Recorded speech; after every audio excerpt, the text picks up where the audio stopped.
suis pas venu pour te faire un speech. Arrête de jouer la belle et toi la bête, car un jour tout s'arrête. De nos jours ça va de plus en plus vite. Trop de frères et sœurs agissent dans le vide, sans graines et sans site. Pense un jour quand même gros à tourner la page sur ton passé et à relever la tête. Pour ça y a pas d'âge. De ces jeunes perdus, que le monde pute à plat couture, que le monde torture à coups de bombes et de couture. Tu crois quoi quand le mal te hante, t'es mal. Quand t'es seul et que tu le comprends, tu te mens, t'es là seul. Face à toi-même, tu penses à ta mère, tu penses à ta foi. Car t'es seul face à ta perte comme chaque soir. Dépressif, trouve-toi une idée très précise pour avancer quand les esprits se rétrécissent. Tête de tapis, toi et sur ton sort. Relève la tête, regarde, non, ça n'est pas mort. Dis-toi, celui qui veut s'en sort. Welcome to another episode of the Caribbean Report. For those of you watching us live, it's Friday, May the 23rd. And as you know, I know we have a worldwide audience, but this show is based out of Atlanta. And this time of year is the carnival. And I heard an interesting way of putting the carnival today. As we mentioned in the past show, there are two different carnivals. There's the one that's happening in DeKalb County, which is a suburb of Atlanta, and there's one that is happening downtown. But the way it was put today, which is true, it's one carnival with two locations. And if you go to our website, myspace.com/Atlanta Caribbean Report, and it will be on the screen later on, you will see a link that says Atlanta Carnivals. Just click on it and you'll be able to go to the two carnivals. And you see the website on our screen. Any questions you have, you can contact us at that website, or you can contact us at the Yahoo address there, atlcaribbeanreport@yahoo.com. And again, both parades tomorrow start at 12 noon. Definitely the one downtown is going to start 12 noon sharp, because as requirements by the city, if it does not start at noon, the parade will be canceled. So it has to start at 12 noon. They're very strict on that tomorrow. Tomorrow is going to be perfect weather, maybe at most a 10% chance of rain. So please, please come out and enjoy yourself. It's going to start on West Peachtree Street near the Civic Center MARTA station. It's going to go down Peachtree, going to make a turn on John Wesley Dobbs, and it's going to end at the Sweet Auburn Village, and it's going to be there until 10 p.m. So please, please, please, if you're watching this live, either come out there or you can go to the other carnival, and again, that's at georgiacarnival.org, which you can find from our website. And later on in the show, I will get into more details on the carnival, and I would also get into more details on the news items that we have for the current week. My name is Dedrick Henry. For those of you who are watching this for the first time, I'm one of the hosts on the show, and later on, you will see the other host of the show, Clarke. She will be on later on the show. And today, we have a very special guest. We have Amethyst Nelson Preston, and actually her husband is also here, and we hope to get him on camera a little bit tonight too. And she is, with our start, she's an author, a poet, a nurse, entrepreneur, because she owns her own personal health care service or business. And I know I'm leaving something out. And what we're going to do, if you don't mind, we're going to touch a little bit with you while your husband is here. And then we're going to bring the other host out, as I mentioned, Clarke, to go further into the interview. Mm-hmm. So again, I don't know which title you want to take first tonight, because like I said, I named about 4 or 5, and there's probably 2 more that I left out. But but what's interesting about it is they all tie together. Even the poetry goes into the hospice work, which goes into the book. Yes, it does. So without further ado, first of all, let me introduce you again. We have Amethyst Nelson Preston. I almost said Preston Nelson, but Nelson Preston and her husband, Emmanuel Preston, here with us tonight. And wow, there's just so much I want to get into. But like I said, the first part I want to do is target on things where both of you are together, because when, like I said, when Clarke comes out, then it would just be you here solo. Right. First of all, I know your origin goes back to St. Kitts. You're from St. Kitts. Yes, I was born there. Okay, and your husband is from? Monrovia, Liberia. Really? Yeah. Really? Good, good, good. And you all have been married for how long? We're going to be 3 years, the 28th of this month. Oh, really? So in 5 days, wow, you're almost celebrating your anniversary on this show. Yes, yes. Well, let me be the first to say congratulations in case I don't get to talk to you on that day. Thank you. But let's just do a quick background. Okay. Now, you came from St. Kitts. As a child. As a child. Right. And just like now, you juggling multiple careers. Yes. When you came, you even had more careers on your mind, including Hollywood, journalism, which Yes. also is the case today Yeah. with the book. And Going to be a stewardess. that's what I'm leaving out, the Yeah, stewardess. going to be a stewardess. How does all this come into, I guess I just picked one of the career, but your main career of healthcare? Well, I had a cousin who was a midwife, Okay. and I really appreciate her, and I kind of look up to her, and I wanted to be a midwife like her. Okay. So that's why I got into nursing. Really? Okay. But I got into the medical field. I really love that. So I never really got to be a midwife. So yeah. So I became a medical nurse. I worked in different areas, critical care, Okay.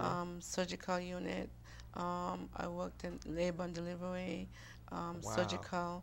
I did travel nurse assignment. So I did, anything you want to know. I've worked in all the fields. Yes. Transplant unit. I worked there. Wow. Yeah, bone marrow transplant. Yeah. I did home health, and I traveled, and now I'm into hospice, and I really love hospice. Okay. I think this is where I'm supposed to be, actually. Oh, good, Yeah. good. And we're going to get deep into hospice later Yeah. on, but how would you say all these different areas that you tackled, burn care unit, Yeah. And so forth, how did that play a part in, well, two questions. How did it play a part, and how do you think it better prepared you in the hospice field? Well, actually, in doing the burn unit and the critical care, it's about really saving life. Okay. And, if somebody going to cardiac arrest, your instinct is to try to save them. In hospice, now you have to kind of let them go on their own. So it was kind of Okay. difficult for me because I had to sit there and actually watch somebody die and just let it Wow. happen and don't do nothing about it. Just Okay. make sure the process is really peaceful and comfortable. And it took me a while to even really get to the point where I'm able to accept that, Okay. because I'm always wanting to go pump on the chest Right. and cardiac arrest or something like that. So it took a while, Wow. but now I love it because I really feel that we have a choice, how Right. we live this world. We have a choice, and if you wanted to negate all the medical treatment and just let nature take its course, you could do that. Right. And that's what hospice come in. It's not about really looking for curing something. Okay. It's about allowing you to die on your own terms with dignity, and also maintain that you're pain-free. Because hospice philosophy is that no pain, pain-free, Okay. comfortable, treating all the symptom management like nausea, diarrhea, but just to make the process as comfortable as can be with as much dignity as possible. Right. Yeah. Okay, and we're doing a lot of jumping around in the beginning, but we're going to go into specifics later on. Now, you have a company, I believe it's Naja Personal Care. Okay, Yeah. okay. And that's like a sitter companion kind of thing where elderly's family are too busy sometimes trying to, make it in this world, don't have time to really spend with their sick elderly. Okay. So I come in as a companion, a sitter kind of thing where the person go in and they kind of sit with the patient, the client. Right. Might do some cooking, cleaning, some errands, take them to doctor's appointment, make phone calls and stuff like that. Okay, now is this a family business or? Yeah. Oh, it is. It is. Yeah. Okay, now what role do you play in it? Well, I'm the man that transport her everywhere she go. I'm the backbone. Okay. Carry her anywhere she want to go. Okay. Yeah. So when they call her in the night, I have to get up and carry her. Yeah. And Wow. I have to go to work in the morning, so Okay. Yeah. I'm But- always there for her. Yeah. And I was going to say, I want to tell her these questions kind of both of y'all, since we don't have you for the entire show. What led you all to this business? Well, actually, I started first, Okay. and when we got together, he joined it. When we was dating, he realized how much it took for me to really get up at night. 'Cause I used to be Okay. on call, and I had to get up at night and go and see someone, maybe like in Cummins or Douglasville. Wow, so it's the And- whole area. Yeah, and for my Wow. safety, he came along with me, and that's how we really got into it. Okay. Yeah. Because sometimes we go in a place that no light Yeah, in the yeah. corner. Yeah. Sometimes one house in the bush. Wow. And I have to be there with protect her. You see, because people are crazy. Oh yeah, that's. So I just say that, oh, come here. I said, no, I'm not coming. I will sit outside in the car and wait for her. Because if I go in, they might tackle two of us. While I stay outside, she inside. When she yell, then I go protect. That's why. Okay. Now, do you have a background in healthcare or any of the health industries? No, I don't. But I just studied. I went to Southwest Technical College in Oklahoma City. Oh, okay. So I didn't know nothing about healthcare. Right. But when I got to know her, we get close to know each other. When I'm interested in what she do, what your wife do, you have to have interest in your wife to protect your wife and take care of her or anything she does. Right. So, and the main goal was she and myself. So that's that way things going on now. I know I love her, but I have to protect her. Right. Because she's mine. We look at each other. We take care of each other. We make a vow that we stay until each person take care of their friend until we die. Good. So that our vow. If she broke it, I will not break it. And I teach him about what I'm doing. Okay, good. Like how to take blood pressure, vital signs, stuff like that. I try to teach him. Now, how long has this business been in existence? Well, I started in New York in '99. Okay. And I migrated here, so I started it here. So I started about 2002. Okay. Yeah. Okay. Yeah. Okay. Good. Now, like I said, we're doing some jumping around again, and we're really going to turn to the specifics later on once I bring Karen out here. But another thing that I wanted to touch on when I mentioned all the different careers is, now I believe I did mention author. You were writing a book on this, but not just author. There's a TV program coming on this. So if you all stay tuned, we're going to take a quick break, but please stay tuned. Okay, I'm getting conflicting information. If you are, as I was mentioning before, it's not just a book. There's also a TV program planned on this information. And if you don't see already, at the end, you're going to see a tie on how all these different, you can say different areas just tie in perfectly together. I mean, it's not even a forced tie-in. It's like a, I mean, like I said, they tie in perfectly. They really do because my poetry comes from my inspiration. I'm dealing with that every day. Okay. And I go to someone's house and I have to tell the family member that, whatever you need to do it now because it might be a couple of hours, it might be a couple of days. Right. And I have to prepare them to accept that they're going to lose their loved one. Right. And I get inspiration out of that, I write poetry from that. And the book comes out of that, comes out of dealing with the different dynamics of death and dying. Okay. Family dynamics that how we as a human being deal with death and dying, and each individual is different. So everything, it just ties really into each other. It really does. Okay. Now the book, now I understand it hasn't been written yet. When is it planned to be? It's finished. Oh, it's finished now. Wow, okay. It's about to go into print right now. Okay, good.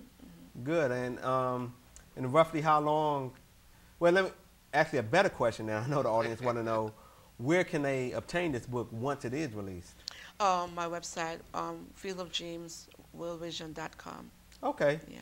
Again, that's fieldofdreamsworldvision.com. We will mention again later in the show. And you all know that watch this show, you can always find any link that we reference on the show will be on our website. Right. So we don't want to confuse you with 20 different websites. Just go to our website and you'll be able to find anything that you need to know. Now, like I said, immediately following the book, there will be a TV program, like a panel. Is this a one-time program, or are you looking to do a series? A series. Okay, good. And I really feel that the public really needs, because we have this myth about hospice. It's like 1 foot in the grave and 1 foot out. Right. And that's the way I always knew it as. And what I find that us as the people, we have this stigmatism about hospice. Okay. We think that hospice means that we're dying. So Right. if I acknowledge that I'm going to be on hospice, then I'm acknowledging I'm dying. Okay. And they wait till almost to the last minute before they even come in the program. And by the time they get in the program, it's about a couple of days and they're gone. Wow. Yeah, when they could have took it initially when they was told they had a terminal illness. Okay. You know. And we're going to finish that and many other points immediately follow this break. Please stay tuned and please pay attention to these PSAs because they can save your life. We'll be right back. Thank you. Tired of the mudslinging? Tired of being told who to vote for? At Project VoteSmart's unique research facility high in the Rocky Mountains, hundreds of volunteers have gathered to investigate issue positions, backgrounds, and campaign contributors on over 12,000 candidates fighting for your vote. This year, get the facts, not the rhetoric. Help us change the face of democracy. Don't just vote, vote smart. Call our researchers toll-free at 888-VOTE-SMART or visit us on the web at vote-smart.org. We're fighting diabetes, one step at a time. Join thousands of walkers across the country to raise money for the American Diabetes Association. Join America's Walk for Diabetes. Get involved. Form a team. Bring the kids. Walking is good for your health and great for the cause. Call or log on today. Together, we can find a cure. One step at a time. I'm really excited. We've seen it. We've seen it before. This guy got phone. Excuse me. Hello? He's back? Are you sure? Did you activate the force field? And he still got through. All right, we're gonna need the super cape. The cycloptic invader's attacking. The cycloptic invader's back. They do this. All right, okay, all right, now turn on the light transformer. Yes. Sorry, I failed to mention again, for those of you watching us live, this is everybody's show. Please feel free to call in. If you're ashamed, let me back up, not ashamed. If you're hesitant to be put on air, don't worry. When you call in, you're not immediately put on the air. You first go to our control room and they ask you whether or not you want to be on the air. So please call us at 404-873-1349. Again, that's 404-873-1349. And those of you, again, watching us online, you can always just email us and we will be in contact with you. And again, just to recap, we have Amethyst Nelson Preston. This time I'm going to say a hospice author, because there's a lot of other titles behind it, like poet, entrepreneur, and things like that, but you all will hear that as we continue on through this interview. And also joining back with us is Clarke, who is the other host for the show. Is, of course, you all know that watch this program, but we get new viewers every week, so I have to make that point, and I have to welcome Karen on to the show. And so I don't dominate, because I know I've been talking for the whole first half with Amethyst. I'm going to turn it over to Karen to let her ask anything she want to ask. Well, welcome, first of all. I was listening in the control room, and gosh, you're a poet. Yes. And I love poetry.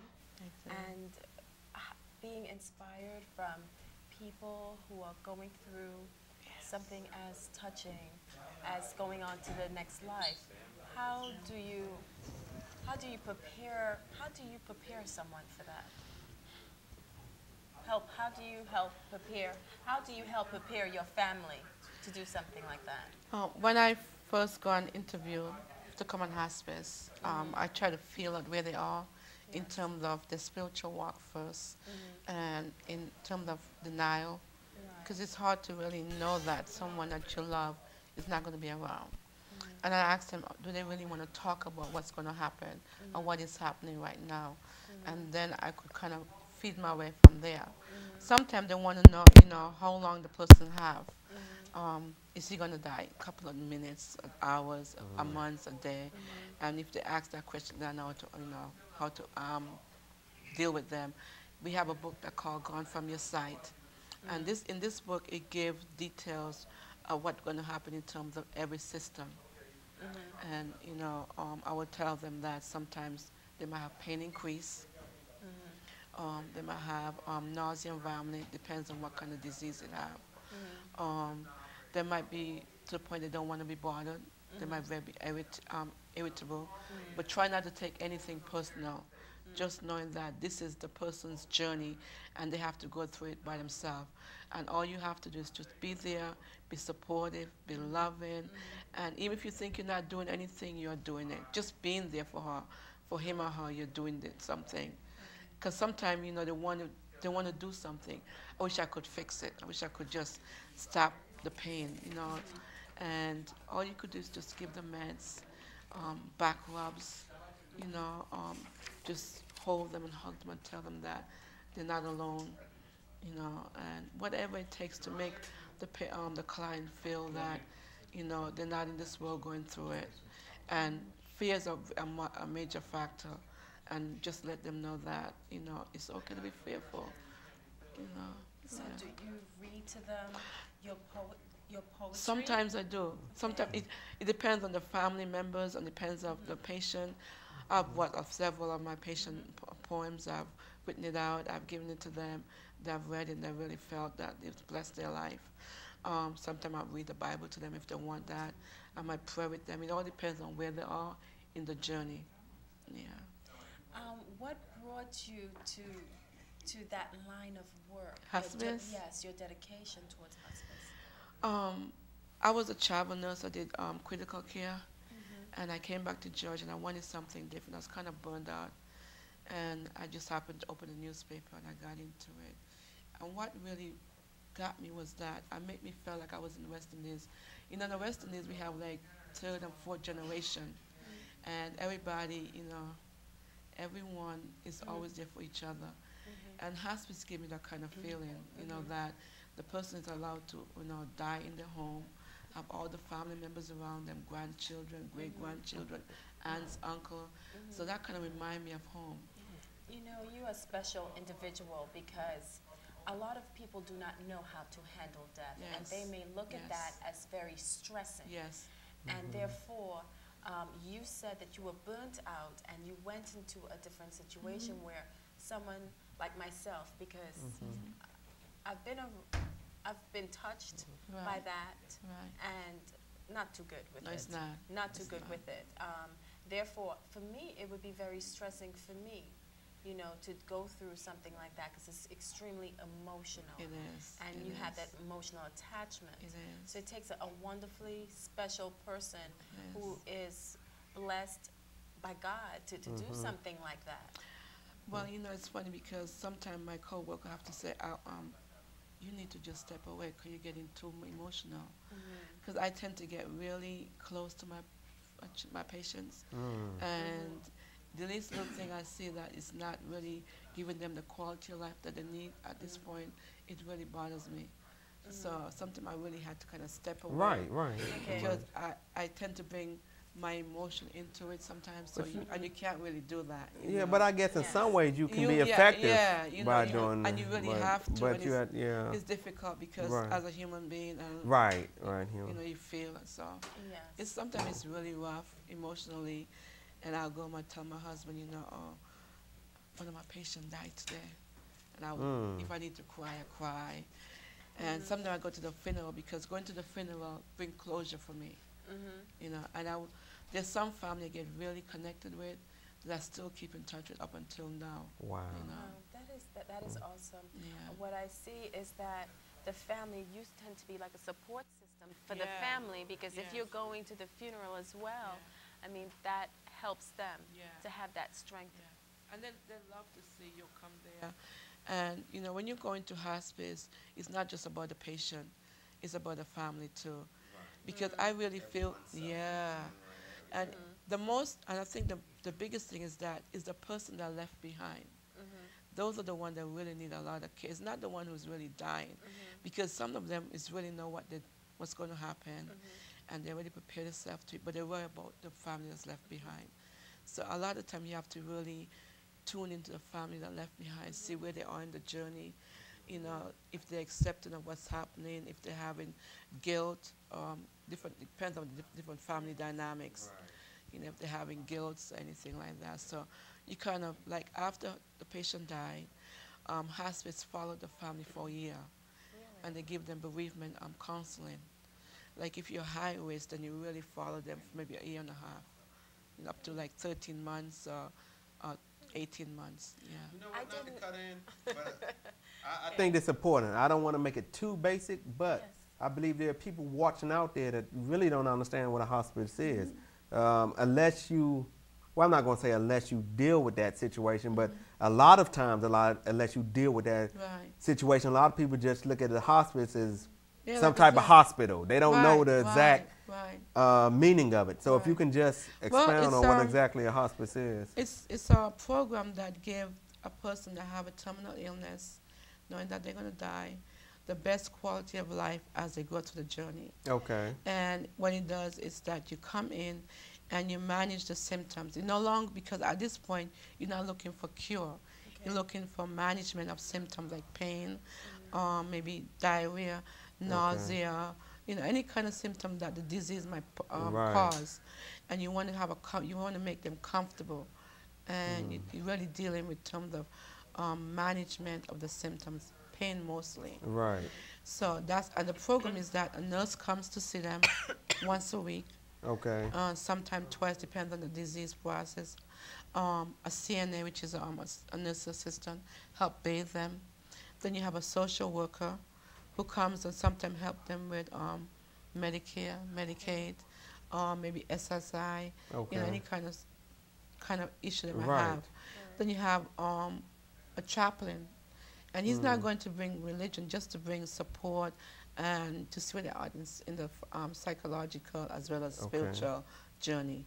Then you have a volunteer that goes sometimes, and what they do is that if the family member wants to run to the store, someone will go and sit with the patient. Oh, okay. And then you have the medical director, who is the, over the whole system. Right. And sometimes he makes house call, not all the time, sometimes some rare cases. Okay, now let me go to the other end. Now, a lot of people just look at hospice. Well, not a lot. I can't use a lot of people in every situation, but there are people that look at hospice as certain death. Yeah. Is that a myth or is that true? That's a myth, because there are people in hospice that's been there for like a year, 2 years, and they have a full-time life. Wow. They have as best they could have it. They go to work. Really? Yeah. Okay. There's some. Yeah. I didn't even know that part. I never knew that. Yeah. I thought once you go to hospice, that's the myth. It's a matter of days. That's the myth. It's a matter of days. That's the myth. And the problem is that we as a people, we wait until it gets to days. Okay. You know, most of the time we don't come on when we should come on. Right. Because we just feel that if I say I'm on hospice, I'm dying. Right. You know, I mean, that means I'm going to die in a couple of days. But there are people that's been on hospice for like a year, 2 years. And what it is that Medicaid have certain protocol. So when they first come on hospice, like twice, 90 days, they evaluate them to see if they still fit the protocol. And if they do, after the second 90 days, it's every 60 days. Okay. That you have to, Medicaid try to seek decline. Right. You know, is there any decline from since they came on? And people that work, the decline is that the pain might be increasing. And you constantly try to manipulate the medication to manage the pain and then if once the pain is managed, then they could always work, you know, have a full life. Yeah. Okay, so they don't live, so do they live in their own home? In their own home? Okay. Some live in the home, some live in the nursing home, personal care home. It's all where you're at the same time. But you could believe, I go to the patient home and I have like a certain, they might have a certain, they don't want me to come, especially if they're working, you know, and most of the time it's maybe part-time work, you know, just to help them feel that they're still in the process of living, you know, So, it's a mess, you know, you don't have to be confined to your bed to be in hospice. Okay. You know, you don't have to be confined. And that's what I think that the public needs to know. That, oh, definitely. Yeah, hospice is not about 1 foot in your grave and 1 foot out. You know, you could be on hospice if you have end-stage cardiac. Oh, really? Yeah, which means that you have difficulty breathing, walking from here to there. You could be on hospice for dementia, Alzheimer. As long as you fit the Medicaid protocol, you could be on hospice. You know, so it doesn't have to be like cancer all the time. Right. And I think one of the problems, well, I think as for me, well, we had people at work that died from cancer, so we had visited them in hospice, and I learned a lot during that situation. But besides that, it's not like you get other education on it unless there's a situation that you have to go through with it. That's the only time the education really comes through it. Now, and I don't want to go, I guess, too much into the history in it, but in a way I do, because I think it's important to know what started this. I mean, it is. Well, it started in Europe, in Rome, actually, in the 4th century. And it started where, you know, like travelers and weary travelers, people would take them into their home and nurse them back to health. You know, and just give them a place to rest and to, like, if you're traveling for a couple of days and you're tired, they'll take you in. If you need to get a place to sleep, if you need food, they'll feed you. And that's how it evolved. And then he went into England, and the doctor, Dr. Saunders, started a hospice program there. And it evolved to the United States. And it got more advanced. You know, as it revolved, it gets more advanced. Yeah. If someone had a calling to give that type of dedication to someone who's getting ready to pass, how do you get yourself prepared or trained? Well, it depends. If they want to be a nurse, then you have to go to nursing school. If you just want to be like a volunteer or someone that will just go and sit with the person, the volunteer usually train them in terms. They have a volunteer program that trains them into, you know, what to expect and how to handle it. They also have different grief programs, and a lot of spiritual, like chaplains, ministers, they get into the hospice program too. And I think they get into that because they have a calling in terms of, because that's a special calling. Oh, definitely. You know, definitely. Yeah. I mean, I mean, even the ministers, you have to have a special calling. Right, you're handling last days. Yeah, to be around there, because sometimes in a 1 week you might see 10 deaths. And if you're the minister, you might have to be called to all of them to either give last rites or to just support the family members.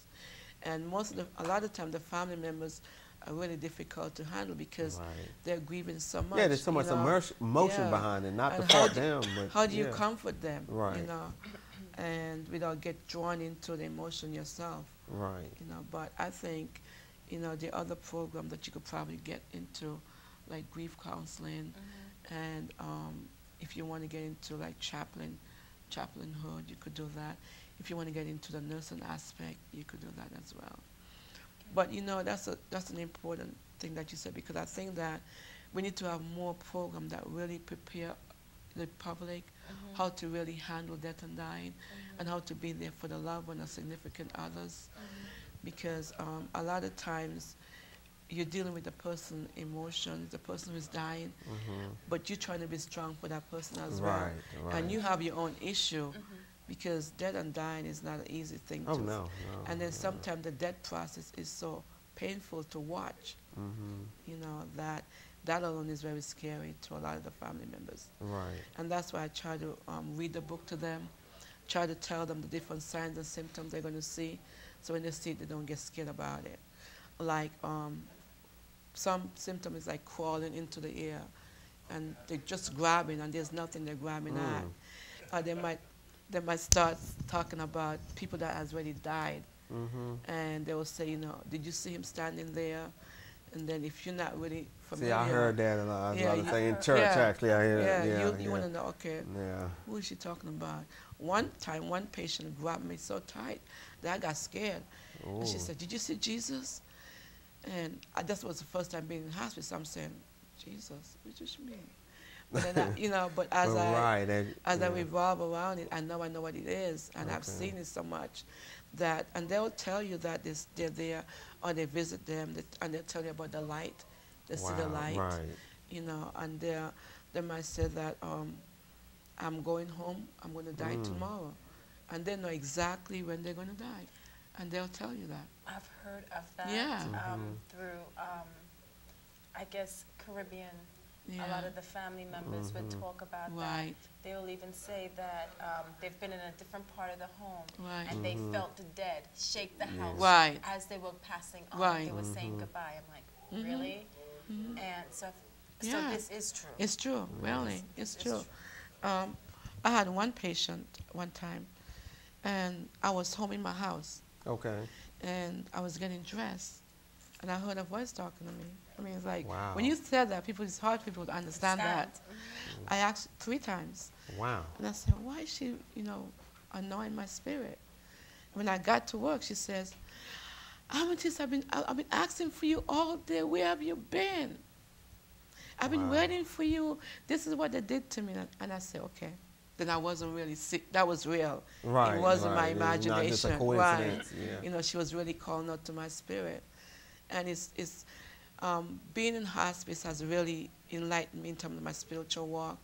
It also in terms of my immortality. Right. And I think that we as a human being, we take things for granted. And we think that there's always a next day. And we don't appreciate the moment. Right. And you really got to appreciate the moment. Because it's not going, once gone, you can't recapture it. Wow. So I've learned that from being a hospice nurse. That I tell people I love you now than waiting until tomorrow to tell you I love you. Or if I need tomorrow might not be here. Yeah. If I feel your spirit calling me, I pick up the phone and find if anything's happened to you. Because sometimes your spirit, your spirit will go out and call onto someone that you're close to. And we think that is something that is like trivial, but it's not. We need to really zone in and to listen to the little things that happens around us. It really is. For me, my father died, and I was in New York, and I felt myself talking about my father, my childhood. And I'm saying, why am I talking about my father for a whole week? And I said, I should have called him, because he died the same week. Ooh. And I felt so bad because I didn't get a chance to say goodbye. And I had the opportunity to, but I wasn't obedient to what was telling me. He was calling me, and I just thought, but I'll call him another time. I was going to say that, of course, was an unfortunate event, but I bet it prepared you in what you're doing now, because you can easily tell any family member of a patient and so forth what if they come to you and say this situation is happening, you can say, well, that's exactly what happened with my father and I, and this what you should, this what I recommend you doing. And I feel that because I have the experience, I'm able to speak into their life, because I'm not talking because of what they say. It's what I feel and what I've known and what I experienced. So I'm able to explain it to them where they could understand it more and have a more peace about it. So. Well, good. Now is it? That is it's touching in some ways, because I was going back down memory lane where I had an experience. I didn't know if it was an experience or not, and now I'm rethinking it. And I had an experience, a similar experience when my grandmother had passed away. And you felt it? And I felt it, and it was, I was driving, it was a association of a yellow butterfly flew by my car. I saw it, right? And at the funeral, there were yellow butterflies all around her casket. And at the time when she passed, when that happened, it was about the same time that she passed, because when I got the phone call later on that evening, and I timed everything, it was about that time she passed. So I guess that was her way of saying goodbye to me. Because I remember saying to myself, it's really weird. When I saw the butterfly, I said, well, you're going to be home with Daddy soon. You said that? Yeah. Wow. And I said, you're going to be home with Daddy soon. And your spirit spoke to you. Yeah. So I don't know. Sometimes you just want to think it's wishful thinking. No, it's not. It's peaceful thinking. But I think that I think that they do speak to you, especially if you're very close to them, and they're worried about you leaving behind. They want to, and I usually tell my family, let them know you're going to be okay. Say, Mommy, it's okay. You could go ahead. I'm going to be fine, because they just want to hear that. They want to know that the daughter's going to be fine, the husband's going to be fine, the wife is going to be fine. Yeah. So. Now, are there enough hospices out there? I mean, is there a backlog as far as hospitals sending patients to hospice, or is it normally not a problem? There's a lot of hospice out here. It's a real competition. Is it? Really? Yeah, everybody's trying to get patients, and there's so many hospices that comes up now, you know. So there's a real competition out there, from the hospital to contact the different hospice agencies. Right. Yeah, there's a competition out there. Wow. Now that's private owned. Yeah. Okay. Yeah, it's private owned. Okay. Yeah. Okay. And most hospice have what you call an inpatient unit. And the inpatient unit is where if a family feels that they're having problem maintaining the patient, like the pain or whatever symptom they're having, is really getting to a point where it's too much for them emotionally. Right. You could send them into that unit for either symptom management or family breakdown. Okay. Yeah, and it's like it's not a hospital. It's more like a home setting. Oh. But they have nurses 24 hours a day, and they have a medical director as well that comes and see the patient and manage their symptoms. Yeah. What type of things do you plan to give out or plan to offer on your TV program, and what audience are you looking to target? I think all audience, because all of us deal with death and dying in different ways. That's a good point. Yeah. You know, all of us have family that has had cancer, definitely. dying, different disease process, and we don't know how to handle it. Right. So I just want to educate them about that. Also about grief, grief. Yeah. That there's, when somebody's diagnosed with a disease, you go through grief, the denial process. You go through the bargain process. I wish I had another day. If you only cure me, I'll do this. Right. Then you have to until you get to acceptance, and that sometimes it's a long journey for you to get to acceptance. Oh, I'm sure. And in the process of that, you start lashing out on your family members. Your family members want to show you that they love you, but you're so angry that you can't take that love.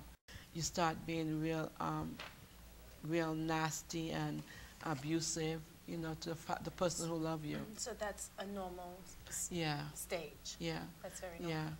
And sometimes you could always tell the patient who have reached to some kind of spiritual journey, that they have a real spiritual connection. They're very peaceful in the journey. They're not angry, and they'll say, if I get healed, I get healed. If I die, I die. No matter what, I'm still a winner. And it's really easy to be around them. Once there are those that are really angry, I mean, they're so angry that you have to constantly tell yourself, okay, it's not about you, it's about the patient, and just let them go through whatever they go through, and don't take anything personally. Yeah. Okay, now the book title, I'm looking at it, Manna from Heaven, Getting Peace and Understanding. I'll just hold this in front of me. Okay. What led you to this title? Oh, well, I was working with a hospice agent, and I left the agency, and the patient that was my patient, her wife loved me so much. Actually, if you can hold that thought, we're coming to a breakdown. We will pick that up as soon as we get back. Stay tuned. We'll be right back with you. Tired of the mudslinging? Tired of being told who to vote for? At Project Vote Smart's unique research facility high in the Rocky Mountains, hundreds of volunteers have gathered to investigate issue positions, backgrounds, and campaign contributors on over 12,000 candidates fighting for your vote. This year, get the facts, not the rhetoric. Help us change the face of democracy. Don't just vote, vote smart. Call our researchers toll-free at 888-VOTE-SMART or visit us on the web at vote-smart.org. We're fighting diabetes, one step at a time. Join thousands of walkers across the country to raise money for the American Diabetes Association. Join America's Walk for Diabetes. Get involved. Form a team. Bring the kids. Walking is good for your health and great for the cause. Call or log on today. Together, we can find a cure. One step at a time. Welcome back to the Caribbean Report. And for those of you who missed the beginning of the last question, let me start back over. The title of the book is Manna from Heaven. And I was asking our guest Amethyst what led her to the title of this book. And if we can just continue on. I was a hospice nurse to this patient. Okay. The company I was working with, the wife loved me so much that she asked me to come and be a part of the team. It was another LPN that was an LPN taking care of this patient. But she wanted me as an RN, she feel more comfortable me being there. And I think she just did that because she really wanted for me to be around her, to help her through the journey. And it was a really decreasing paycheck. I had to really consult my husband about that. Okay. Because it was coming from maybe two figure to like maybe $200 a week, you know. So I prayed about it, and I really feel like it was meant to be. So I came on, I was taking care of him along with the other LPN. His name is Royal Banks, and I always tell my family that this is such an important part of their life, you know, because they have so many feelings they're dealing with, and sometimes they want to deny their feelings, and you need to be true to your feelings and be true to yourself. So I told the wife to journal, you know, write down what you're feeling, write down what's going on in the process. And she says, no, but she said, I want you to do it. So I did. I would go every day and I would just sit and I would just write about different things that are happening, what he's going through. I looked at the friends and family comes in and how they react and interact into just trying to be strong for Sam. The character in the book is Samuel Hewitt. And Manna from Heaven came because coming from the West Indies, I know what it feels like to have people that really love you and really shower you with loving. But sometimes in this country, we get so lost in just trying to make a living that we kind of forget that. We don't know how to connect with each other until there's something tragic. So while I sit there looking at this, taking care of this man, I just watch all these people coming in the house. And it's emotional when I talk about it. I'm serious. They just come in the house and they just took over this lady. They just cared for her, showered her with gifts, even opened bank account for her. They'll come and clean the house and fulfill the refrigerator. She didn't have to do anything but just be a wife and just grieve. And I'm saying, wow, that is an awesome feeling to be so blessed. And I was thinking about it, and then I just said, you know what? This is like when God opened the sky and just poured manna from heaven. They just blessed them with something to eat. So I said, that's what my title is going to be. Wow. And when I said it to her, she said, yeah, that's what it is. It is manna from heaven. I'm so blessed. But they took care of this lady. I mean, they just showered the family. The friends will come. Every single day you open the door, big package of gifts. I just want to say, I love you. They'll bring lunch. They'll bring clothing. I mean, you name it. Why is it that we have to wait until tragedy like that happens to show the human and compassionate side of ourselves? You know what that made me just think of real quick? When are most of the unofficial family reunions? Most of the time people see their families at funerals. It's not doing real family reunions when they go to a funeral. So. Very true. And I think and I sat there and I just thought about it. And I thought about myself and my family. And, you know, I call my sisters as often as I can. My husband made sure I'll come on my, did you call your mother today? I said, yes, I did. You know, because we just need to really connect with each other. Don't wait to tragedy, because the grave don't have ears. The grave don't hear you crying. The grave don't hear you say, I love you, mommy. Right. When you could have picked up the phone and said, what are you doing? And you missed it. You keep saying, tomorrow. And tomorrow might never come. Right. You know, so that's how the book came. And, you know, as I wrote the book, I tried to really get into how she's feeling, the wife. And how the family feels. You know, and now, when I let her read it, she says, you know what, out there, I can't believe that you actually capture my feeling. How did you know? I said, I just watch you and I just put myself in your place. You know, how would I feel? I just got married. How would I feel if that was my husband? You know, laying in the bed. what do you do at nights when you want somebody to hold you? And he's no longer able to do that. You know, so. Now, going back a little bit, what led you to the book? I mean, I know we talked on this before, but here's what I'm getting at. You came to this country. You had a goal, or one of the goals you want to do with journalism. Right. And you said you always would come back to it, but Right. you went into years into nursing. Yeah. So you were away from it for a Right. while. Even though that was a passion from years ago, you still were away from it. What triggered it again to tie the two together? You your know current what? career and your old passion. I think once you live, you have to go through the storms. Okay. And when you go through the storms, you have to find some place within you that allow you to come through it much more stronger than you've been, than you were. And I think my pride in poetry was my healing process. It allowed me to heal myself about all my different hurts. Right. And when my book of poetry come out, my uncle tell me it's too deep, but I say it's from where I was. Right. And it have to be deep because it's about me. It's Right, about it's coming my from pain. the heart. It's coming Right. from deep into the Right. heart. Right. So my poetry is about, it's a healing, and it's about going through hurt, going through the storm, and knowing that once you go through it, you know, you come out stronger. Wow. And for me, what I found is that as I go through and I come through it, he has always been someone constant, and that's my Lord and Savior. Wow. You know, so when I thought I was by myself, when I thought I was lonely, when I thought I was abandoned, I realized that I was never abandoned, that he was holding me all the time. So my poetry reflects that. Wow. Now, I know we have 5 minutes left in the show, so I'm going to sit back. I know Karen probably has a couple more questions, and I want to leave time for a final thought with you also. Okay. If someone requested or would like to have someone as dynamic as yourself to come to their home because they're facing this type of tragedy, how would can they get in touch with you for private counseling? Yeah, if they want to, they could go on the website.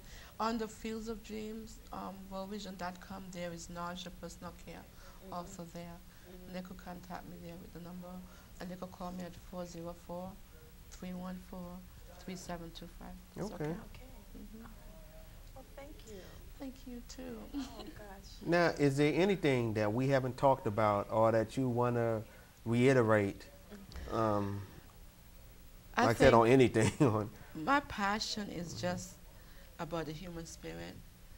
And my passion is that we need to really learn to appreciate each other and really relish the moment. Right. You know, because once it's gone, it's never gone.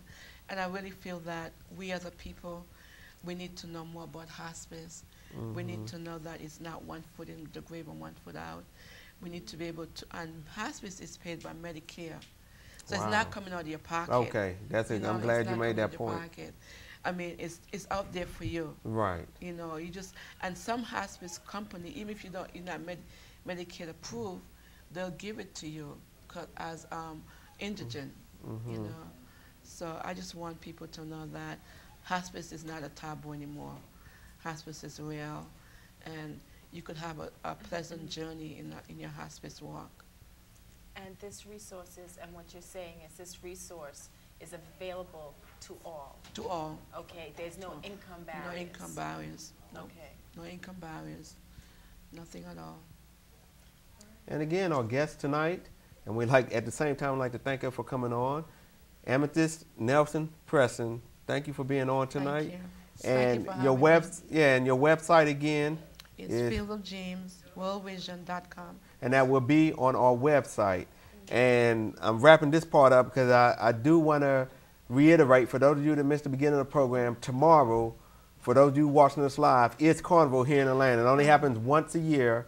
And again, if you go to our website, and if you look on the top right-hand corner of the screen, you will see Atlanta Caribbean Carnivals. And I know Karen wasn't here at the beginning. Well, she wasn't on set at the beginning when I was speaking of the carnival earlier. So I wanted to give her a chance if there was anything else she wanted to add regarding it. Okay, we're having two one carnival at 2 different locations, right? One in DeKalb County and one in Atlanta, Georgia tomorrow. There's lots of festivities. Go onto the website. You could go to MySpace, myspace.com / Atlanta Caribbean Report, and you can find your way through to all the different venues that are going to be open tonight. There's going to be Smokey and Bounty tonight. There will be a Juve. There would be Calypso Tent. Tomorrow it's Masha Montano. Then there will be a breakfast party. And gosh, all these breakfast parties. I'm going to tell you this. Nobody's going to get sleep this weekend. All right? There's going to be lots of different events. And Dedrick will be out there partying. And he'll have lots of fun. And I just want to add, just remember, the parade is starting on time because the city is not going to let it not start on time, but they're going to cancel it. And before we head out, I know Amethyst had something she wanted to say. I just want to give you this. This is a T-shirt about my book. Oh, thank you. I just want to present this to both of you. Thank you. Thank you. Yeah. Fill the Dream Publisher, and she mentioned on the website, fillthedreamsworldvision.com. One for you. Oh, thank you. Thank you. Thank you. And again, if you go to our website, you will get more information on this program. Again, we'll see you tomorrow. For those of you watching us live at the Carnival, and for those of you watching us online, we'll see you there online. Thank you for watching us again every Friday, 7 p.m. to 8 p.m. live, People TV Atlanta, on Comcast Channel 24, on our website at myspace.com, Atlanta Caribbean Report. Thank you for joining us, and I'm going to leave the last comment to Karen. I'm going to be out there partying, having lots of fun. Come and join us at all the Caribbean festivities. Eat the food, see the venues, absorb the culture. Absorb the culture because it's yours. It's yours. And have a great weekend. Lots of barbecue. See you next week.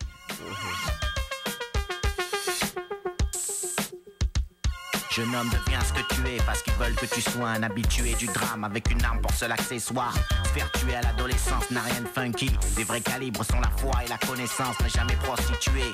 Son âme, je cite, y a pas de couleur qui te dévide la route de la réussite. Faut savoir qui tu es. Reste vissé, ne maudis pas le trou, tu tombes mais ce qui t'y a poussé. Couplé comme un message, sois attentif, puis éteins dans le cendrier ton speed.